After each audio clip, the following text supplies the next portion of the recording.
Thanks ladies for joining us today. My name's Anita Frost from Green Bean Studios. It's a pleasure to sit down and kick off this conversation for our early years and our parents.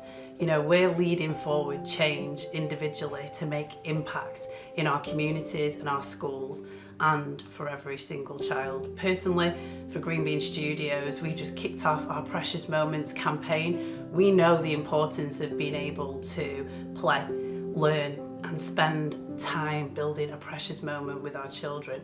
And today, I just wanted to chat with you guys and hear a little bit about who you are, what industry you're involved in and how you're bringing and making change. And then also let's spend some time talking about some of the real issues that are out there for our kids in their learning, in their spaces of being at home as well. I'm Shona. I've been in childcare for 9 years, working within the early years sector.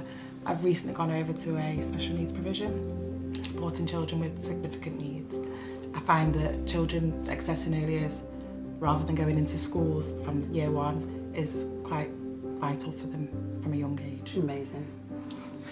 I'm Jenny. I was a primary school teacher for 13 years and now I work in the third sector in an education charity where my role focuses on encouraging reading for pleasure. Thanks.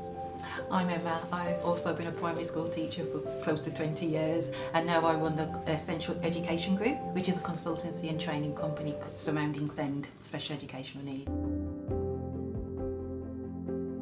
Pandemic has come in and swooped our families, our children, our communities and the way that we live our life. And there's this trauma that exists in and through society where we're getting over understanding how that's affected us. And today I'd just love to hear, how's it affected your industry as a professional? What are the things you're seeing that our kids are struggling around? And the one thing we really take away at Green Bean Studios is that kids don't have the voice to talk about everything that they're going through because they're kids and their main agenda is to get up every morning and just have fun and just to be, but yet they're so sensitive to every single thing that is surrounding them, from the way that their parents behave, the way their teachers behave, the shopkeeper, the bus driver. All these sensory moments impact our children with their thoughts, their feelings and their behaviour.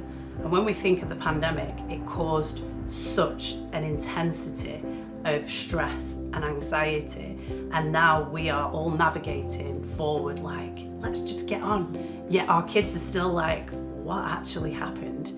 And why are my parents more stressed than before? Why is my teacher more stressed than before?